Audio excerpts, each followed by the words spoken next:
Hello, grade 7. Welcome to our discussion. This is our very first lesson for quarter 3. Ano po? And guess what? It's all about physics, mga anak. Force, motion, and energy. And I'm so excited to be part of your third quarter journey. I am Sir Wawi, your ever curious science buddy. Don't forget to like, share, and subscribe. And of course, hit that notification bell so you'll always be updated with my upcoming videos. Ano? So let's go and explore the wonders of physics together. Okay, and this time we will first discuss the contact and non-contact forces. We will try to differentiate, okay, the concept of contact and non-contact forces. So are you excited? So let's go. So for the learning competency, identify that forces act between objects and can be measured. For the learning objectives, describe what a force is. Ano ba yung force na tinatawag, ano? So second, describe the effects of forces on an objects. What are the effects of forces when it is applied? Ano ba yung nangyayari sa mga object? Okay, gumagalaw ba sila or any effects? Ano? So third, classify forces as contact and non-contact forces. Ano? So we have two main classifications of forces, of course, the non-contact and contact. And of course, I will introduce the different types of contact and non-contact forces. Number four, identify the different forces acting on an object. Ano ba yung mga different forces na meron? Okay, sa isang object. Pag tinulak natin yung isang bola, okay, drenable natin, tinulak natin yung mga pinto, nalaglag yung apple, ano ba yung mga forces na meron sa object. Ano? So measure the forces acting on an object. Okay, this is just a very lang naman introduction for the fifth objective. Okay, titingnan natin kaya bang ma-measure yung force na meron sa isang object. Okay, so let's start. Of course. Ayan, so before we begin, of course, review muna tayo. What are the everyday household chores where you exert effort? Ano ba yung mga pang-araw-araw na gawain sa bahay na tayo ay nag-exert ng effort, mga anak? Okay, so mag-isip nga kayo. Baka naman wala kayong maisip kasi hindi kayo natulong sa inyong parents. Ano?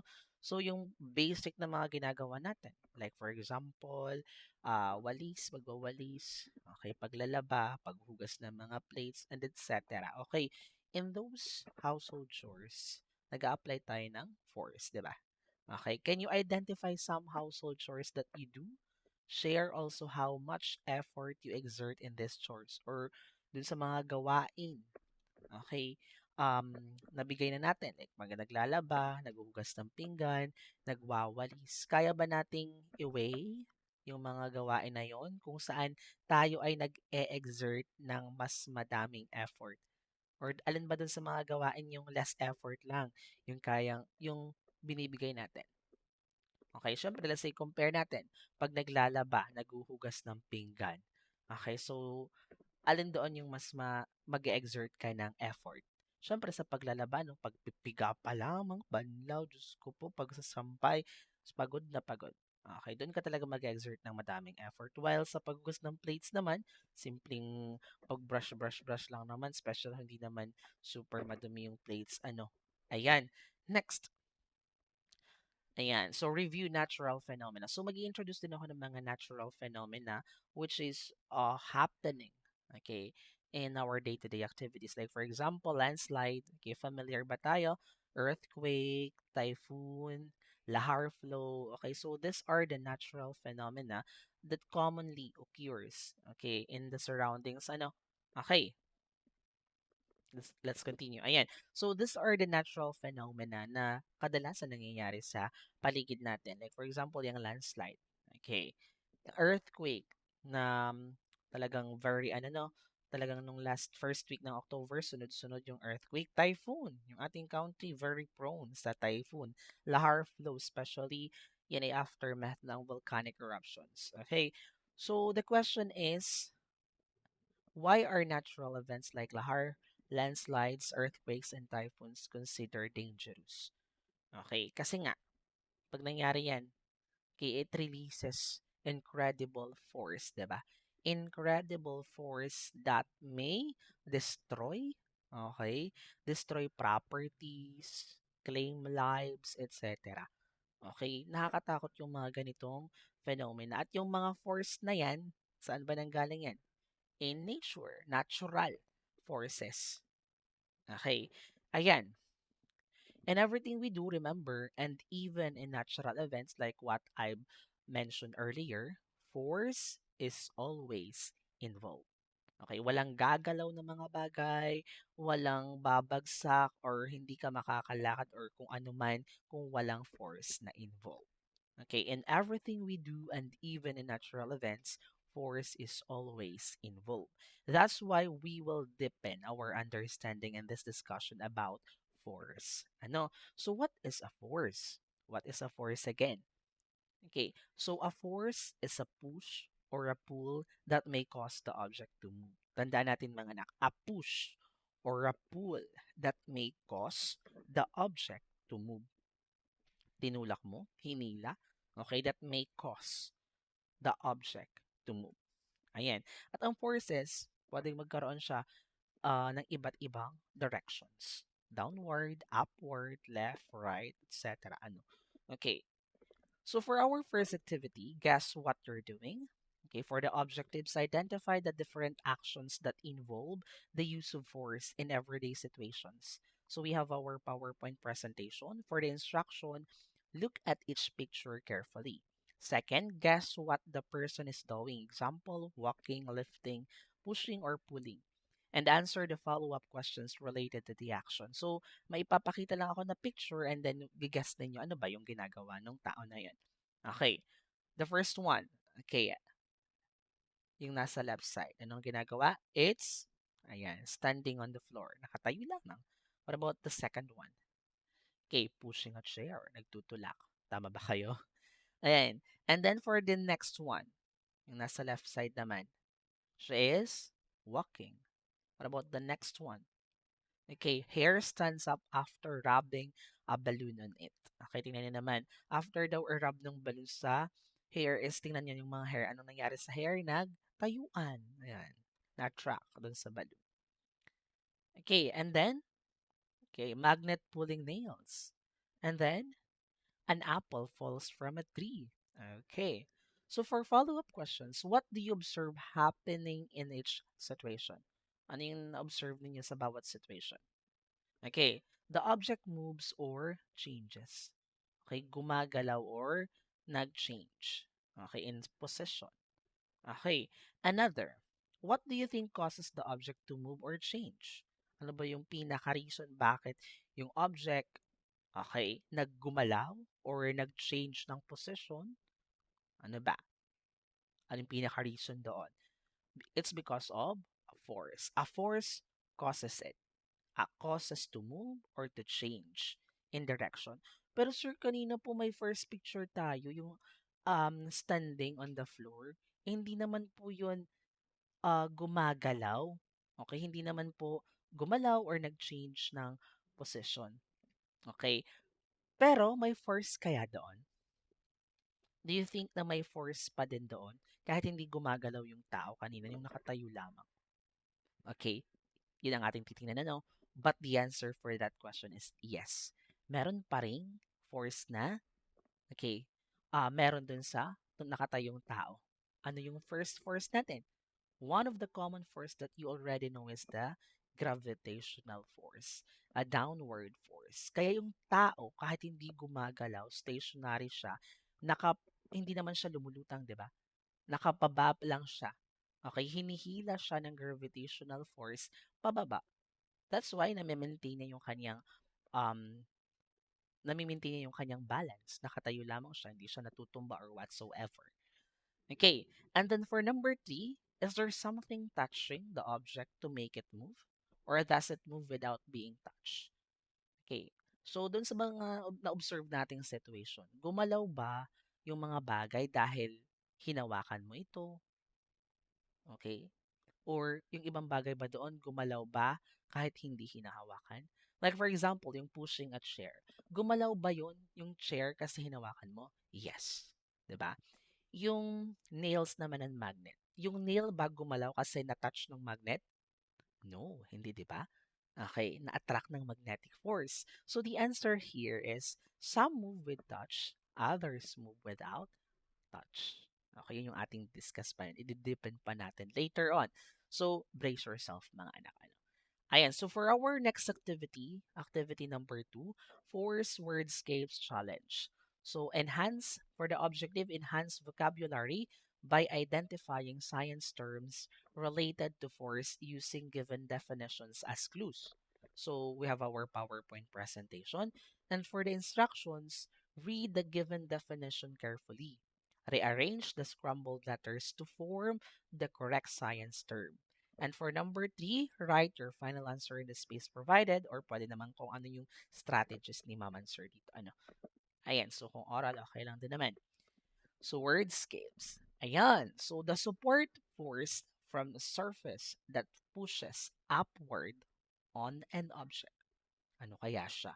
The support force from a surface. Ibig sabihin from a surface. Let's say a floor, the ground, a surface that pushes upward. Okay, pinupush daw pataas. Okay, yung object upward. Okay, anong tawag dun sa force na yon? Okay, it's a normal force. Balikan natin mga anak kanina yung a man standing on a floor. Nakatayo. Okay, sabi nyo kanina, sir, wala namang force doon kasi hindi naman gumagalaw yung tao. Meron.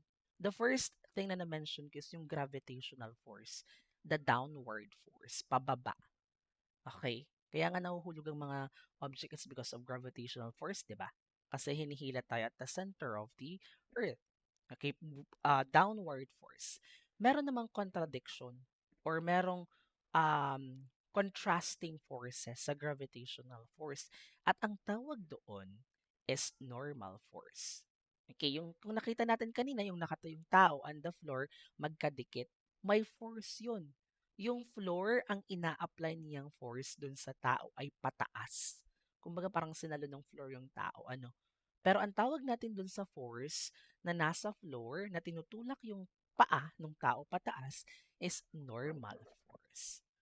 Okay, nakukuha? Ayan.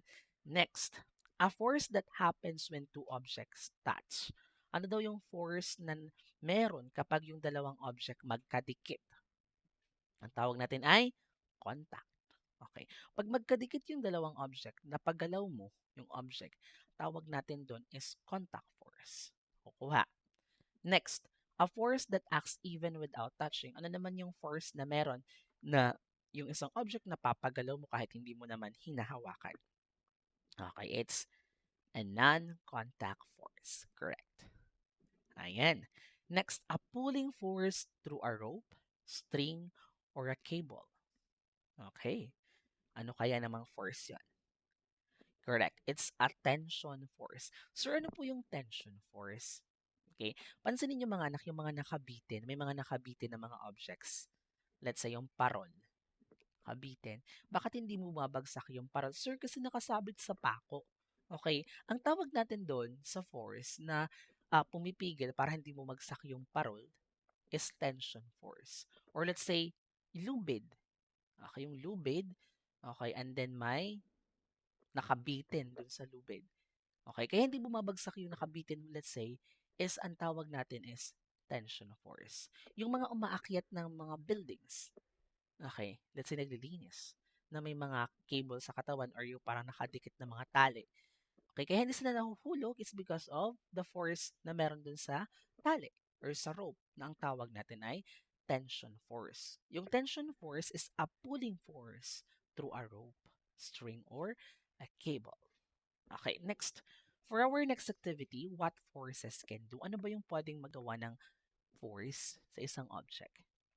For the objectives at the end of the demonstration, the students should be able to describe what a force is and its effect on the objects. So for the materials, we have soft rubber ball, rubber band, and a toy car. And for the instructions, follow the instructions given by the teacher and perform the activity. Observe carefully to answer the questions that follow. So mga maman sir, ang pinaka-best thing to do dito is hindi yung discussion na to. Talagang ipatry natin sa mga bata natin na grade 7 para ma-observe nila talaga kung ano yung mangyayari. Para kita nila kung ano yung mangyayari at masabi nila, ma-express nila kung ano ba yung force, okay, na meron or kung ano ba yung effect ng force sa object. Okay, kasi parang 'pag ano lang naman, 'pag explain lang tayo ng explain parang kulang. So, i-demonstrate natin. Magpadala tayo ng rubber ball and rubber band or a toy car. Madali lang naman itong i-provide. Ayan, so rubber ball. We have a rubber ball, a rubber band. Nakakita naman siguro na tayo nila, no? So, describe the size and shape of the soft rubber ball and the rubber band. Yung size niya, may mga malaki, may maliliit na rubber ball. Okay, yung shape, circular naman, di ka? And yung ating rubber band, very elastic siya, ano? Nahihila-hila, okay, na kung ano-ano mang shape yung ginagawa natin sa kanya. Okay. Ayan, next. For the first one, we have the first object, the rubber ball. Push the rubber ball against a wall or a table. Pag sinabi natin push the rubber ball against a wall or a table, pindutin natin, pisilin natin, let's say pitpitin mo ng kamay, tutulak mo sa table. Ano yung mangyayari dun sa ball? Di ka parang mapipirat yung ball pag yung pinush against the table or a wall. Kasi rubber siya. Pero after mong i-release, kinuha mo agad yung kamay mo, na-flatten yung ball, babalik ba siya sa dati? Yes, babalik siya sa dati. Ano? Okay, kasi in a rubber ball. Okay, and next, pull the opposite ends of the rubber band and let them compare and contrast their observation. O may rubber band tayo, hilahin mo. Pag in-release mo, babalik ba sa dati yung rubber band? Yes, di ba? Okay. So, ipatry natin to sa mga bata. So, what happened to the ball when you push it against a wall or a table? Ano ba nung tinulak mo talaga against the wall or a table? So the answer is when the ball was pushed against a wall or a table, it changed its shape or becomes slightly flattened. Okay, kasi nga na-flattened siya because you apply force. Okay, nagbago ba yung shape ng ball? Yes, 'di ba? Kayang baguhin ng force yung shape ng isang object. Okay, and what is applied in the two instances? Ano ba yung in-apply natin doon sa dalawa nung hinila mo yung rubber band, pinush mo yung bola, kaya nagbago yung shape, ano yung in-apply mo? In both instances, force was applied. Hindi mahihila yung rubber band kung hindi ka nag-apply ng force doon. Hindi mafa-flatten yung bola, rubber ball, kung hindi mo in-apply ng force. A pushing force on the ball. Pushing nung pinush mo siya sa table or wall. A pulling force on the rubber band nung hinila mo. Okay, yung rubber band. Okay, so remember, a force can change the size and shape of an object. Do you agree on that? That a force can change the size and shape of an object. Okay, remember that. So we have also a toy car here. So how to make the toy car move? Of course, mag-apply tayo ng force, ano? Let's say, tinulak mo. Okay, so meron tayo ditong activity. Push the toy car. Push the toy car daw. Ayan, push. Okay. Describe the motion of the toy car. Forward, di ba? Okay. How to make the toy car move faster, slower, stop, or even change direction. How to make the toy car move faster? Hindi mag-apply ka ng mas malakas na force. How to make the toy car slower? Ay di less force lang i-apply mo. How to make the toy car stop? Ay di patigilan mo. Okay, kunin mo ng kamay or even change direction. Pwede nating baguhin ang direction ng toy car depending on the force that you applied. Okay. So describe the motion of the toy car. The toy car moves forward when pushed. It continues to move until friction or another force slows it down. Okay, hindi kayo nagtaka. Nung tinulak mo yung toy car, nag-apply ka ng force, nag-move forward yung car. Pero sir, bakit po tumigil yung toy car? Wala naman pong nagpatigil eh, 'di ba? Okay, so ang nagpatigil dun sa toy car is yung tinatawag nating friction. Okay, na meron, okay, sa isang object, sa dalawang object na nag-slide. Okay, ano yung magkadikit doon? Yung gulong ng toy car at yung floor. Okay, nag-slide. Okay, yung gulong sa floor, magkadikit. At ang nagpapigil, okay, kaya tumigil yung toy car is yung tinatawag nating friction or frictional force. Okay, tandaan, the frictional force is present when the two objects slides each other. Okay, so how to make the toy car move faster, slower, stop, or even change direction? So para mabilis yung takbo, push it harder, apply more force. Move slower, push it gently, apply less force. Stop, ano pa natin patitigilin? Hold or block the toy car to stop its motion.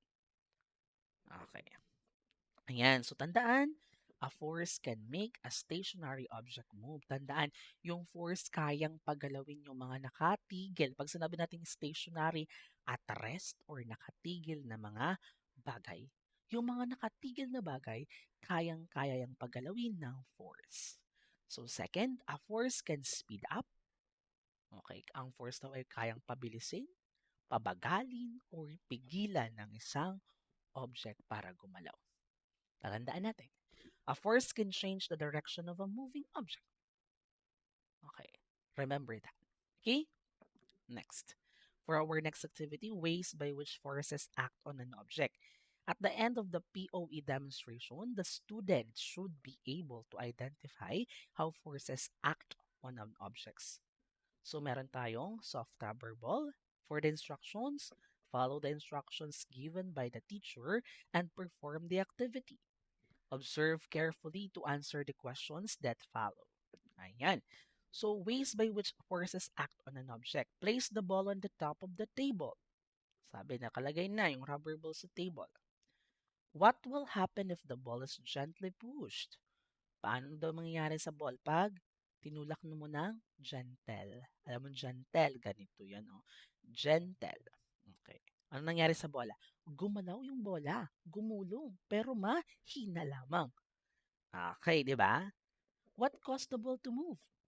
The ball moved because it was pushed by the hand because you apply force. Was the hand in contact with the ball when it moved? Kaya ba gumalaw yung bola is kasi hinawakan mo? Napagalaw mo yan because may contact yung dalawang object? The answer is yes. The hand was in contact with the ball when it moved. Okay, so, conclusion, the ball moved because of a contact force, which happens when two objects touch each other. Remember that. A contact force is a push or a pull that occurs when objects are in direct contact. Pag nagkadikit. Okay, so meron tayong different types of contact forces, mga anak. Una is yung frictional force. Yung sinasabi ko nga sa inyo, ano ba yung frictional force? The force that opposes motion when two surfaces slides against each other. Example, shoes rubbing on the floor when you walk. Magkadikit. Yung floor at yung shoes. Kanina yung gulong at yung floor. Okay, and many more. Okay, basta nag-slide against each other, it's a frictional force and it's a contact force. Second, applied force. The force that you exert by pushing or pulling an object. Example, pushing a chair. Kaya gumalaw yung chair is because you applied force. Okay, pushing. Okay, the door, pulling the door. Kaya yung gumalaw kasi nag-apply ka ng force. Okay. The third one is the normal force, the supporting force exerted by a surface that prevents an object from falling through it. Example, the floor pushing upward on your feet. Okay, kanina nga, yung man standing. Okay, kaya hindi tuluyang nahulog pababa ng pababa kasi because of the normal force. Yung normal force natin tatandaan, it's an upward force. Let's say, a book on the table. Okay, ano ba yung ini-exert ng force? Okay, nung table sa book, it's a upward force, the normal force. Okay, so lagi nating tatandaan, ang normal force is the upward force. Okay, next, ways by which forces act on an object. Put back the ball on the top of the table. Okay, and then, sabi diyan, what will happen if the ball this time is pushed? Hindi na gentle, hindi na gentle, is pushed na talaga. Ensure you try hard enough. Sabi mo, ensure you tried hard enough for the ball to reach the edge of the table and fall. Kailangan mahulog yung bola. Okay, which is nahulog na naman ano. Okay, the question is what were you able to observe? The ball rolled and fell off the table. Yun na lang naman ang na-observe natin. Gumulong, nahulog sa maling tao. Sorry. Okay, nahulog lang dun sa table. Okay. What caused the ball to move towards the edge of the table? Ano ba yung reason bakit yung ball nakarating sa edge ng table? Okay, the ball moved because it was pushed with more force. Kasi nga, tinulak mo ng malakas kaya nakarating dun sa edge. Okay, what happened to the ball at the edge of the table? Pagdating niya sa edge, the ball fell to the floor. Nahulog. Pagdating sa edge ng table, nahulog yung ball. What changed the ball or what changed the direction of the ball? Ano ba yung reason bakit nag-change yung direction ng ball? Bakit hindi tuloy-tuloy? Eh sir, wala na pong table eh. So, babagsak na yun. So, ano nga yung reason bakit nagbago yung direction? Moving forward yung ball, tas biglang downward. 'Di ba? So, ano yung naging reason bakit nag-iba yung direction ng ball? Okay. So, gravity changed the direction of the ball. Yung gravity. At ano nga ang gravity? It's a downward force. Okay. So, was there anything that was physically in contact with the ball that changes direction? Nung nahulog ba yung bola sa ating floor, hinawakan mo ba yun? Wala naman, di ba? Wala namang humawak, kaya na bago yung direction ng ball. Okay. So, no, nothing was in contact with the ball. Walang in contact. What do you think is that force? Anong force yon? The force is gravity. Gravity yung tawag natin dun sa force na nagpabago sa direction ng bola. At walang contact. No contact. Okay. So, types of non-contact forces. Una is the gravitational force, the pull of the earth that keeps objects on the ground. Example, when something falls. Kaya nahuhulog ang mga bagay. It's because of gravity, because of the gravity of the earth na naman. Ano. Okay. Second, magnetic force. Okay. The force of attraction or repulsion between magnets or magnetic materials. Example, a magnet pulling a paper clips. Okay, pulling repulsion, attraction, or repulsion between magnets. Okay, and then, nakita na ba kayo ng magnets? Okay, sige. Electrostatic force, the force between charged object. Charged objects, example, when your hair stands up after rubbing a balloon on it. Okay, so let's say, yung hair mo biglang nagtayuan kasi nirub mo yung balloon sa hair mo, then right after, inalis mo yung balloon, okay, kinunti mo lang ng lapit, tapos biglang na-attract yung mga hair mo sa balloon. Ang tawag natin doon ay electrostatic force na nangyayari lamang sa mga charged objects. Sa may mga charged object, positive, negative. Ayan. So for our next activity, contact and non-contact forces. At the end of the activity, the student should be able to identify different forces acting on an object and differentiate contact from non-contact forces. For the materials, the book, a string, a block of wood, a ball, a chicken feather, a spring, a plastic comb, or a pen, a magnet, a piece of iron nail, stone, a styrofoam. Ayan, so for the instruction, identify and label the forces present in each of the scenarios. Okay, so may mga scenarios tayo diyan at ating i-identify kung yun ba ay contact or non-contact forces. Pero before that, i-analyze muna natin yung mga situation. Is that clear before tayo mag-proceed sa answer? Ayan. First, okay, we have, wait lang mga anak, i-charge ko, malalabat na tayo. Ayan. So, for the procedures, identify and label the forces present in each of the scenarios. Yung unang scenario is lift a book above the table and then release it. Ibig sabihin, buhatin natin yung libro or yung book na nasa table and then ibagsak natin, i-release natin. The question is, what happened to the book as soon as you released it? What makes it move downward? Observe what happens to the book when it hits the table. What keeps it from falling farther? So here, class, tingnan natin what happened when I released the book. Tama? It fell straight down, di ba? That's because of a force called gravity, mga anak. So tandaan natin, gravity pulls all object toward the center of the earth. Okay, when the book hit the table, nung binagsak natin, it stopped, di ba? Why? Bakit tumigil? Because the table exert an upward force called the normal force, no, that prevented it from falling farther. So, two forces acted on the book. Meron tayong two forces na meron doon sa book. The gravity falling it down nung na-release natin and the normal force that present on the table that push the book, okay, upward. Ano? Okay. So, sige. Next scenario we have, ayan, tie a string to a block of wood. Okay, hold the end of the string and drop the block of wood. Did the block of wood fall on the floor? What force prevented it from falling? Okay, so when I dropped the block, did it fall all the way to the floor? Bumagsak ba yung block sa floor? No, because the string stopped it. Okay, the string exerted a force called tension. Di ba yung tension force kanina present in um cable or a rope? Ano? Which pulled the book upward and prevented it from falling. So doon, the force of gravity pulled it down, but the tension force in the string balanced it that prevented it from falling. Okay? Next, number three. Ano ba yung scenario number three? Gently push a ball so that it starts moving across the tabletop. Did the ball continue to move?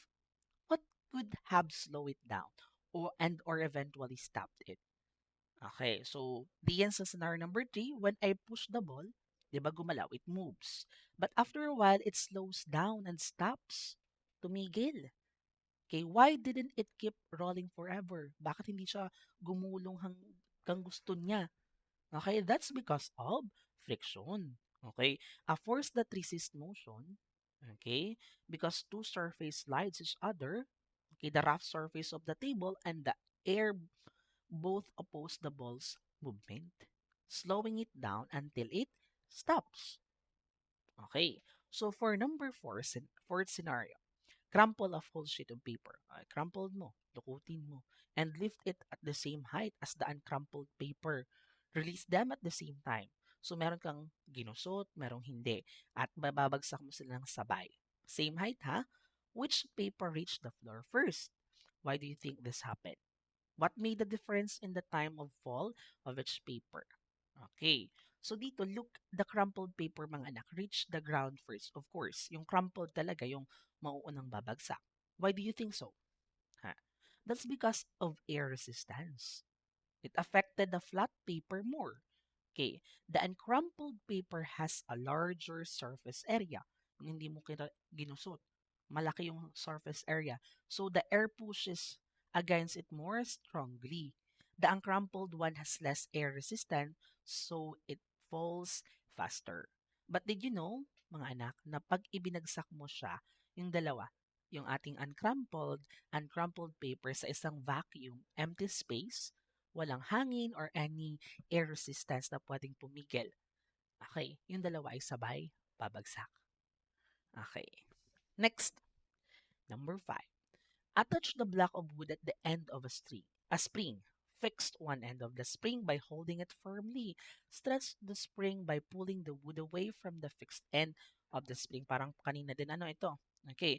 Do you feel something pulling it back? Release the block of wood. Observe what happened. Why do you think it moved towards the fixed end? What made it move toward the fixed end? Okay. So when I stretched the spring, nung hinila ko ano, I felt something pulling it back. Okay, ano yon? That's the restoring force of the spring. Kasi nga pag hinihila mo naman, di ba yung mga let's say rubber band, okay, parang may force kang nararamdaman na parang gusto nilang bumalik sa dati. Okay? Yun yung restoring force of an object. When I released the block, the spring pulled it back toward the fixed end because the spring always tries to return to its original shape or position like what happened earlier in a rubber band. Okay, ano? The restoring force is called elastic force. Okay, kasi mostly pag inihila mo yung mga elastic objects like rubber band, spring, babalik talaga yan sa dati. Okay. Next, number 6. Using a cloth, rub a plastic pen several times. Okay. Place the plastic pen near bits of paper, but do not touch them. Observe what happens. What made it possible? Okay, so i-rub mo daw yung pen sa isang cloth. And then after rubbing, ilapit mo daw yung pen sa mga bits of paper, yung maninipis na papel. Anong mangyari sa manipis na papel? Ma-attract dun sa pen. Okay, so look closely. The small pieces of paper move toward the pen even though they're not touching, hindi sila magkadikit. This happens because rubbing the pen with the cloth transferred electric charges to it. I mean, transfer, the charged pen attract the neutral paper bits. Okay, this invisible pull is called electrostatic forces. May contact? Wala. Wala, Okay, so pwede niyong ipagawa ito mga teachers sa mga bata. Mag-enjoy sila, promise. Okay, 7. Place a magnet near a piece of iron nail. Why do you think the iron was attracted to the magnet?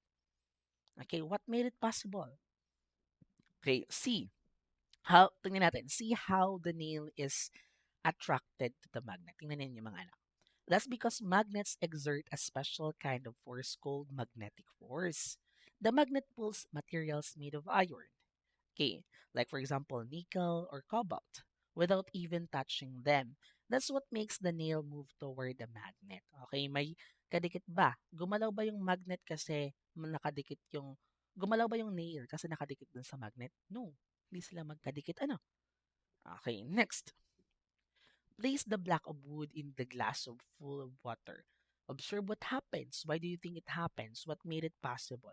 Pag naglagay tayo ng piece of wood dun sa water, lulutang, 'di ba? Okay, yung wood. Okay. So, tingnan natin how the block of wood floats on water instead of sinking. Paglagay natin ng block of wood instead na lumubog, lumutang. Why? Because of a force. May force mga anak sa tubig na yung tinatawag nating buoyant force or upward push of water. Kung sa atin, sa ground, sa floor, may normal force tayo dito. Sa tubig, meron tayong tinatawag na buoyant force. Yun yung upward force. The water pushes upward on the wood. And since that upward force greater than the wood's weight, the block floats. Okay, this is why some objects float while others sink. It depends on their density of course and the buoyant force acting on them. Pag sobrang bigat naman talaga, let's say iron, ay lulubog talaga yan. Di yan sa tubig, Depende yon. Okay, sa density ng object. Ayan. So, sige. Based on our discussion, classify na natin yung 8 scenario, whether they are contact or non-contact forces. Unahin natin yung first situation.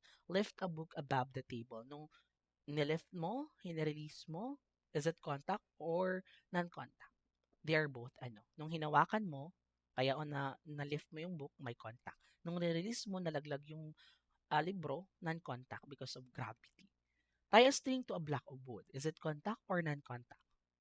Okay, it's contact force. Okay, nakatay ka, hinawakan mo, na-release mo yung block of wood, hindi naman nahulog. Okay, contact pa din. Okay, kasi hawak-hawak mo pa. Okay, next, we have gently push a ball so that it starts moving across the tabletop. Gently push, nandun na, it's contact force. Crumple a whole sheet of paper and lift it at the same height as uncrumpled paper. Okay. Ano po? Ano nga pong force dito? Tie a string on a block of wood. I-add natin ha. Yun nandyan yung tension, force, Okay. So, crumple a whole sheet of paper and lift it at the same height as uncrumpled paper.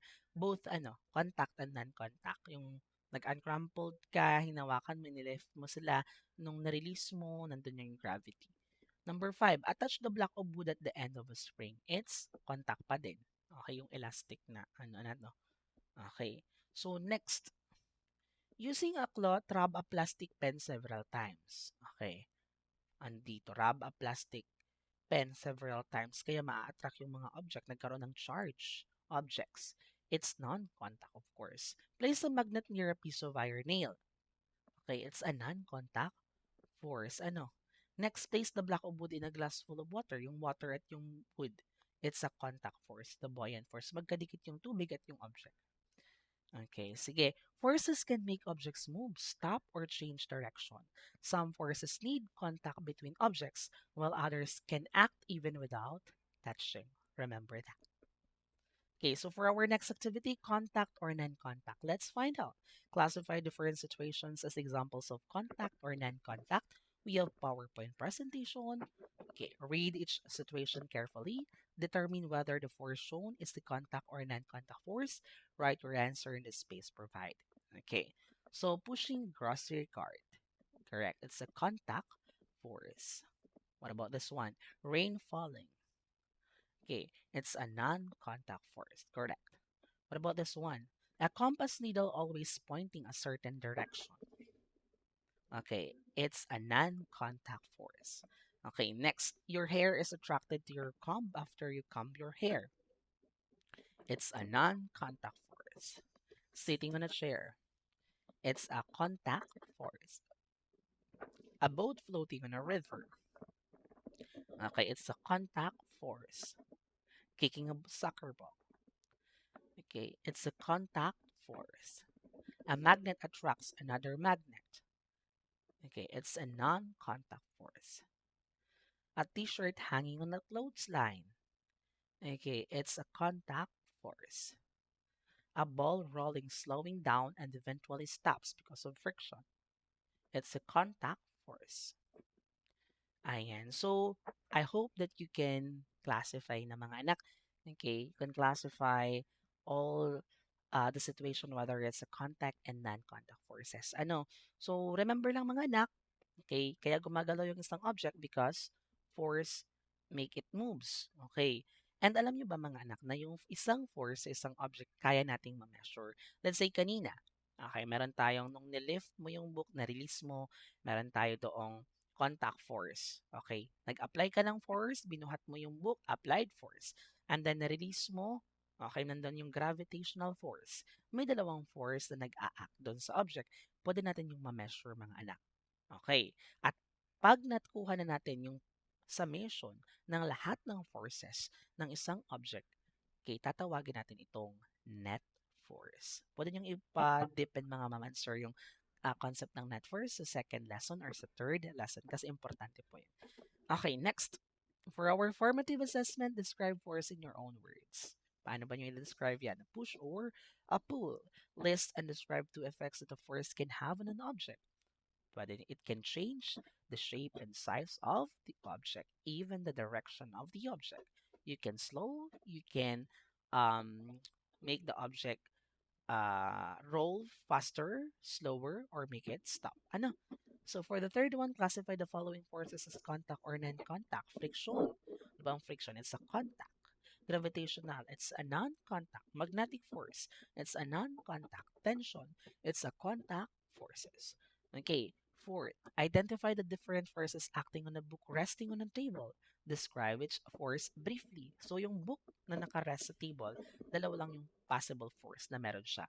The gravitational force, the downward force, and the normal force that pull the or push the book upward. Okay? Next, number 5. Describe a method to measure the force of a friction acting on a sliding object. Paano ba na natin ma-measure? Okay, yung force. Okay. Depende kung ano yung given ano. And pag nakuha na natin yung summation ng force ng isang object na nag-a-act sa isang object, ang tawag na natin dun ay net force. Okay, so hopefully you learned something from our discussion grade 7. Thank you so much, and I hope that you will watch our lecture in the next lesson.